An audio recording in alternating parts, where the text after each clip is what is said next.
नमस्कार, न्यूज 18 मध्य प्रदेश छत्तीसगढ़ देख रहे हैं आप। मैं हूं आपके साथ प्रशांत कटारे। तो मध्य प्रदेश में होने वाले उपचुनाव के अखाड़े में घंटी बजने का इंतजार बड़ी बेसब्री से हो रहा हो, लेकिन दिग्गजों के दांवपेच जमकर दिख रहे हैं। हर कोई एक दूसरे को शिकस्त देने के लिए नित नए पैंतरे अपना रहा है। दोनों पार्टियों का इस फिराक में है कि सामने वाले की कमजोर नब्ज को पकड़ा जाए और उनका पक्ष जरा और मजबूत हो जाए। सियासत के खेल में हर दिन कुछ ना कुछ नया हो रहा है। हर कोई नए पैंतरे अपना रहा है, एक दूसरे पर पैनी नजर रखी जा रही है और इन्हीं सबको पिरोकर लाते हैं हम आपके सामने। तो आइए शुरू करते हैं खास पेशकश उपचुनाव का रण।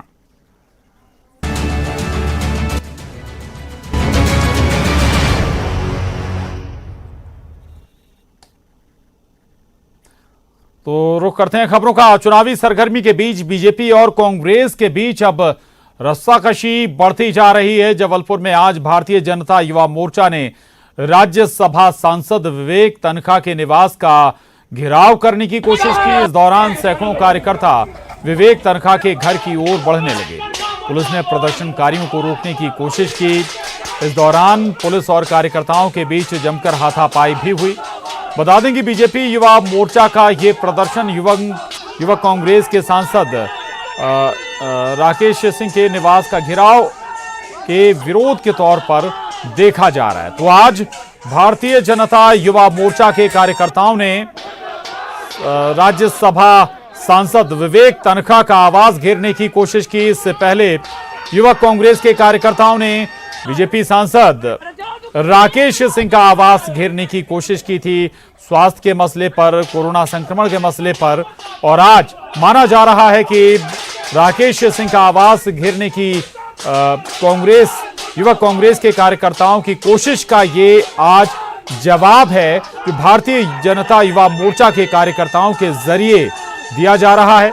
भारतीय जनता युवा मोर्चा के कार्यकर्ता आज राज्यसभा सांसद विवेक तनखा का आवाज घेरने के लिए पहुंच गए।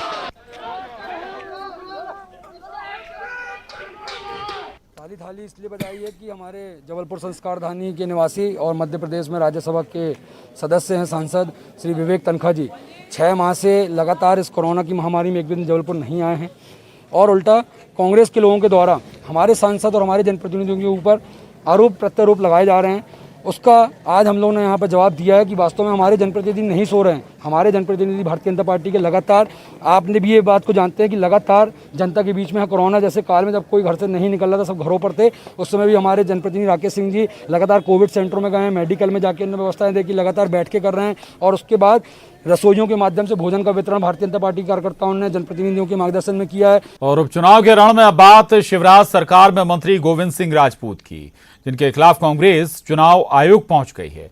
कांग्रेस ने मंत्री जी की चुनाव आयोग से शिकायत की है और कहा है कि वो राम के नाम पर वोट मांग रहे हैं। आपको बता दें कि मंत्री गोविंद सिंह राजपूत का एक वीडियो वायरल हुआ था, जिसमें सुर्खी विधानसभा के कार्यकर्ताओं ने बीजेपी के लिए राम के नाम पर वोट मांगे थे। और अब इस मामले में शिकायत की गई है मंत्री गोविंद सिंह राजपूत की।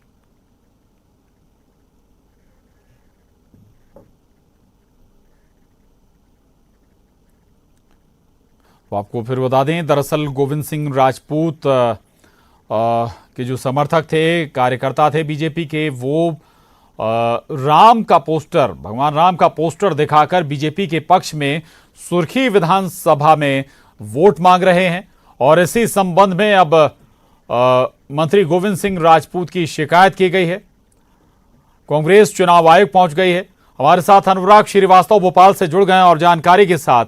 अनुराग, ये पोस्टर और ये वीडियो भी वायरल हुआ था, इस वीडियो के आधार पर कांग्रेस चुनाव आयोग पहुंच गई है शिकायत करने के लिए। स्वाभाविक है कि इस पर भी सियासत फिलहाल थमती हुई नजर नहीं आ रही।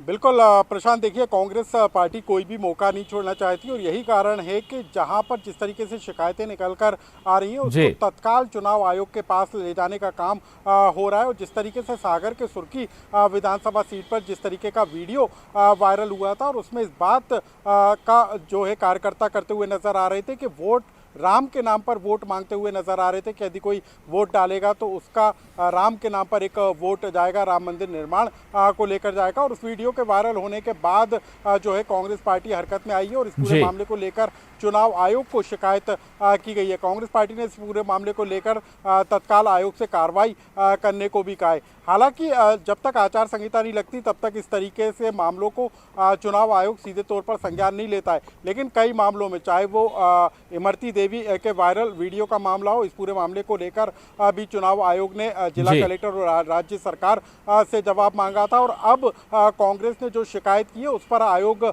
क्या आगे कार्रवाई करता है ये देखना होगा।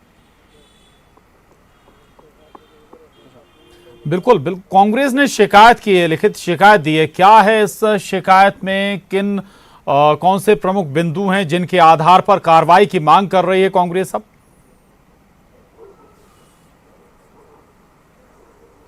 देखिए, कांग्रेस पार्टी ने वायरल वीडियो की कॉपी भी चुनाव आयोग को भेजी है और साथ ही इस शिकायत के साथ ये आपत्ति जताई है कि चुनाव प्रचार के दौरान इस तरीके की बातों को फैलाया जा रहा है कि राम के नाम पर वोट लोग देने का काम करें। और इसी पूरे मामले को लेकर वीडियो क्लिपिंग के साथ कांग्रेस पार्टी ने चुनाव आयोग में शिकायत की और इस पूरे मामले में तत्काल कार्रवाई करने के लिए कहा है। और साथ ही इस तरीके के चुनाव प्रचार को रोकने की भी मांग कांग्रेस पार्टी की तरफ से की गई है। तो कुल मिलाकर कांग्रेस पार्टी चाहती है कि हर ऐसे मुद्दे पर जो सीधे बीजेपी नेताओं को घेरने वाले हों, उन मामलों को लेकर चुनाव आयोग को शिकायत की जाए। उसी के तहत कांग्रेस पार्टी ने मंत्री गोविंद सिंह राजपूत बिल्कुल बिल्कुल, यानी कि अनुराग, बीजेपी के नेताओं को घेरने का कोई मौका फिलहाल कांग्रेस नहीं छोड़ना चाहती। कोई भी मसला हो और उसे जोर शोर से यहां तक कि चुनाव आयोग तक ले जाने की तैयारी कांग्रेस की रहती है। बहुत शुक्रिया अनुराग आपका इस पूरी जानकारी के लिए,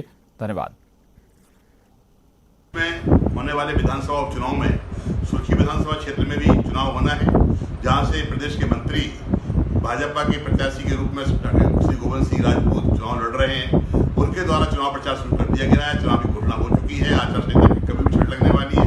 ऐसी स्थिति में उनके द्वारा चुनाव प्रचार में भगवान राम के नाम का सहारा लेकर धर्म को राजनीति में घसीटा जा रहा है। उनके द्वारा रथ यात्राएं निकाली जा रही है, लोगों को भ्रमित किया जा रहा है। अब तो हद हो गई है। उन्होंने कैलेंडर छपाया है जिसमें भगवान राम का राम मंदिर पीछे बना हुआ है, बाजू में चुनाव चिन्ह कमल का फूल और बाजू में खुद का उनका अपना चित्र लगाकर कार्यकर्ताओं को देकर जगह जगह मतदाताओं को जिताए जा रहे हैं। उन्हें कहा जा रहा है कि भगवान राम का मंदिर बन रहा है, अगर आप कमल के फूल पे वोट देंगे तो एक ईंट आपके नाम के मंदिर में लग जाएगी। और धर्मावलंबी जो बंधु हैं वो बेचारे भ्रमित हो रहे हैं। ऐसी स्थिति निश्चित से ये बहुत ही आचार संहिता का उल्लंघन है, राजनीति धर्म का उपयोग नहीं होना चाहिए। हमने चुनाव आयोग से शिकायत की है और कार्रवाई करने की। उधर बुरहानपुर के नेपानगर विधानसभा सीट पर उपचुनाव होना है। बीजेपी ने अपनी पूरी ताकत भी जीत के लिए झोंक दी है, लेकिन कार्यकर्ताओं के बीच आज जो गुटबाजी और मारपीट की तस्वीरें सामने आई, उससे तैयारियों की पोल भी खुलती हुई नजर आ रही है।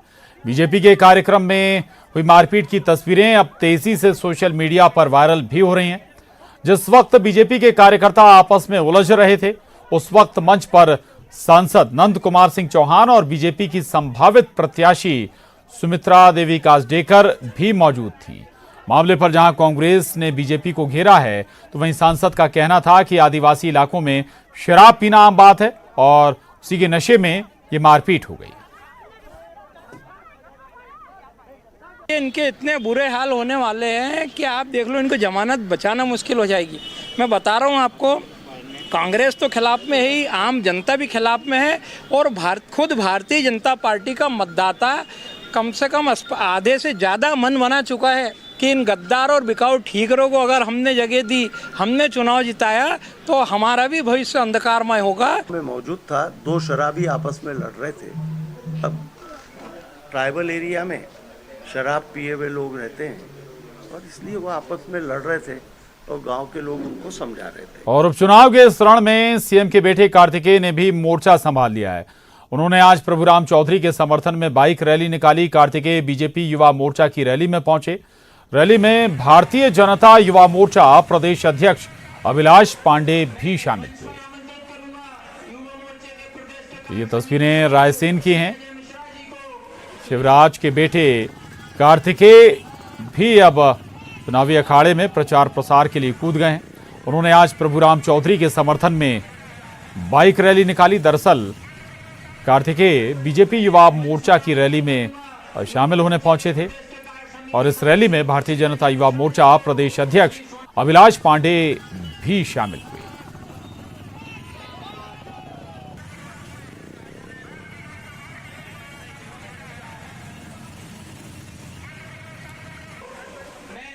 तस्वीरें रायसेन की हैं। मुख्यमंत्री शिवराज सिंह चौहान के बेटे कार्तिकेय भारतीय जनता युवा मोर्चा की बाइक रैली में शामिल हुए और उन्होंने प्रभुराम चौधरी के समर्थन में रायसेन में बाइक रैली निकाली। दरअसल कार्तिकेय भारतीय जनता युवा मोर्चा की रैली में शामिल होने पहुंचे थे और भारतीय जनता युवा मोर्चा के प्रदेश अध्यक्ष अभिलाष पांडे भी इस रैली में शामिल थे। आपको ये भी बता दें, भारतीय जनता युवा मोर्चा बीजेपी का युवा संगठन और बड़ी भूमिका चुनावी अभियानों में भारतीय जनता युवा मोर्चा की रहती है और भारतीय जनता युवा मोर्चा एक बार फिर से सक्रिय भूमिका में नजर आ रहा है। तस्वीरें रायसेन की हैं और भारतीय जनता युवा मोर्चा की ये बाइक रैली थी जिसमें शामिल होने के लिए शिवराज के बेटे कार्तिकेय भी पहुंचे थे। कार्तिकेय ने भी बाइक रैली में शामिल होकर प्रभुराम चौधरी के लिए समर्थन दिया और बाइक रैली निकाली। इस बाइक रैली में अभिलाष पांडे भारतीय जनता युवा मोर्चा के प्रदेश अध्यक्ष भी शामिल थे। बड़ी बाइक रैली थी। प्रभुराम चौधरी के समर्थन में इस रैली को आयोजित किया गया था और संगठन भारतीय जनता युवा मोर्चा का, युवाओं का संगठन कह सकते हैं आपकी चुनावी अभियानों में भारतीय जनता युवा मोर्चा बीजेपी की रीढ़ है। बड़ा संगठन है युवाओं का बीजेपी का ये भारतीय जनता युवा मोर्चा और इसी की बाइक रैली में शामिल होने के लिए कार्तिकेय खुद रायसेन पहुंचे थे। कह सकते हैं आपकी प्रचार प्रसार में सीएम शिवराज के बेटे कार्तिकेय भी कूद गए हैं, जो बीजेपी के उम्मीदवार हैं या संभावित उम्मीदवार हैं। उनके समर्थन में प्रचार प्रसार लगातार हो रहा है। लगातार बीजेपी जुटी हुई है। जो युवा संगठन है भारतीय जनता पार्टी के, वो भी लगातार जुटे हुए हैं माहौल बनाने में। और इसी मद्देनजर रायसेन में भारतीय जनता युवा मोर्चा ने प्रभुराम चौधरी के समर्थन में रैली निकाली और इस रैली में शामिल होने के लिए खुद सीएम शिवराज के बेटे कार्तिकेय पहुंचे, खुद बाइक रैली में शामिल हुए। बड़ी बाइक रैली थी ये।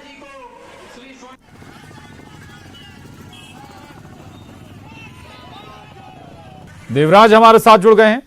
देवराज, ये भारतीय जनता युवा मोर्चा की बाइक रैली थी लेकिन खुद सीएम के बेटे कार्तिकेय पहुंचे थे। कह सकते हैं आपकी सियासत या फिर ये कहें कि प्रचार प्रसार में कार्तिकेय भी हमें आने वाले दिनों में नजर आएंगे अब यहां पर भी।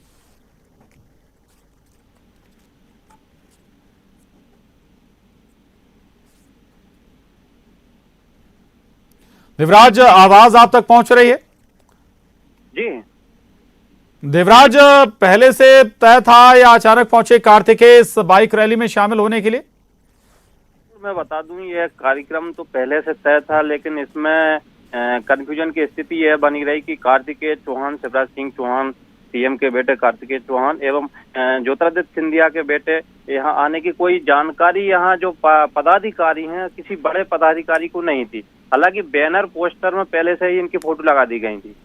जी कार्यक्रम 11 बजे से कार्यक्रम बाइक रैली की शुरुआत थी लेकिन नहीं आने के कारण ये कार्यक्रम शाम को प्रारंभ हुआ 5 बजे।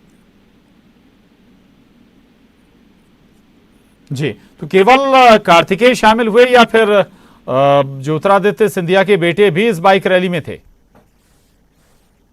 ये जनता पार्टी युवा मोर्चा के प्रदेश अध्यक्ष एवं कार्तिकेय चौहान दोनों शामिल हुए हैं। इसमें ज्योतिरादित्य सिंधिया के बालक हैं वो नहीं पहुंच पाए हैं। ठीक है, शुक्रिया देवराज आपका इस जानकारी के लिए। तो बाइक रैली निकाली गई रायसेन में प्रभुराम चौधरी के समर्थन में सबसे जो महत्वपूर्ण बात रही वो ये कि सीएम शिवराज के बेटे कार्तिकेय भी इस बाइक रैली में शामिल हुए। यहां वक्त एक छोटे से ब्रेक का है, जल्द लौटेंगे।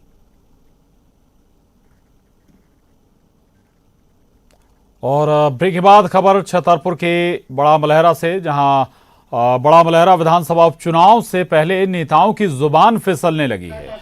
बीते दिन बक्सवाहा में शिवराज सरकार द्वारा स्व सहायता समूह को 4 करोड़ के लोन बांटे गए थे। कार्यक्रम में कैबिनेट मंत्री का दर्जा प्राप्त खाद्य नागरिक आपूर्ति निगम के अध्यक्ष प्रद्युम्न सिंह भी मौजूद थे। उनकी ही वजह से इस विधानसभा में उपचुनाव होना है। और जब उनसे पूछा गया कि आपने कितने स्व सहायता समूहों को लोन बांटे, उनकी जुबान फिसल गई। वो 4 करोड़ की जगह 50 करोड़ का लोन बांटने की बात कह गए। प्रद्युम्न की जुबान फिसलते ही कांग्रेस ने बीजेपी को ही आड़े हाथों ले लिया। कांग्रेस का आरोप है कि वो झूठ बोलकर उपचुनाव में वोट लेना चाहते हैं। हमारे बक्सवाहा ब्लॉक के लिए 50 करोड़ की राशि आज बांटी गई। आज पूरा कार्यक्रम था, आज ये पूरा आजीविका मिशन का कार्यक्रम था और इसमें हमारे समूह के हमारे जो मुखिया और महिलाएं हैं उनको यहाँ बुलाया गया था। बहुत सामान्य सी बात है कि प्रद्युम्न सिंह लोधी अपने राजनीतिक फायदे के लिए जनता को भ्रमित कर रहे हैं। सरकारी योजनाओं का गलत आंकड़ा प्रस्तुत करते हुए लोगों को चुनावी माहौल में डालने के लिए, अपना उद्देश्य पूरा करने के लिए ये सब कर रहे हैं। वहीं ज्योतिरादित्य सिंधिया ने चुनाव प्रचार की तैयारियां कर ली हैं। दरअसल सिंधिया का फोटोशूट किया गया है। चुनावी बैनर पोस्टर के लिए सिंधिया का ये फोटोशूट कराया गया है और इसके बाद अब सिंधिया बैनरों और पोस्टर में नए कलेवर में दिखाई देंगे। तो ज्योतिरादित्य सिंधिया का नया फोटोशूट हुआ है। दरअसल ये फोटोशूट नए जो बैनर और पोस्टर हैं उनके लिहाज से कराया गया, या कह सकते हैं आपकी चुनाव की तैयारी के मद्देनजर ये महत्वपूर्ण फोटोशूट ज्योतिरादित्य सिंधिया का।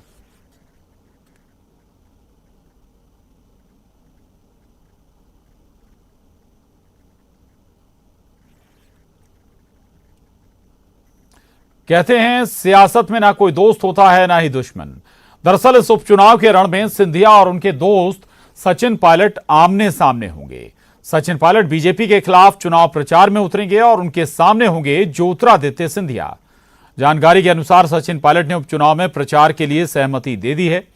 कमलनाथ से फोन पर चर्चा होने के बाद सचिन पायलट ने सहमति दी। इस प्रचार के जरिए ग्वालियर चंबल की 16 सीटों के वोट बैंक को साधने का कांग्रेस का प्लान है। सचिन पायलट के जरिए कांग्रेस गुर्जर वोटों को साधने की कोशिश में है। आपको बता दें कि इससे पहले भी प्रदेश में सचिन पायलट प्रचार कर चुके हैं। बीजेपी प्रवक्ता रजनीश अग्रवाल ने कांग्रेस पर निशाना साधा, तो वहीं कांग्रेस प्रवक्ता भूपेंद्र गुप्ता ने अपनी पार्टी के फैसले का बचाव किया। राजस्थान के वो मध्य प्रदेश के चंबल क्षेत्र में प्रचार में उतरेंगे। उनका अपना एक प्रभाव है। पूर्व में भी वे मध्य प्रदेश में चुनाव में अपना समय दे चुके हैं। उनके पिताजी ने भी, श्री राजेश पायलट जी ने भी कांग्रेस पार्टी के यहाँ पर कई चुनाव क्षेत्रों में समय दिया था और चूंकि वो स्टार प्रचार की सूची में है। और इसके साथ ही बुलेटिन में बस इतना ही। खबरों का सिलसिला लगातार जारी है।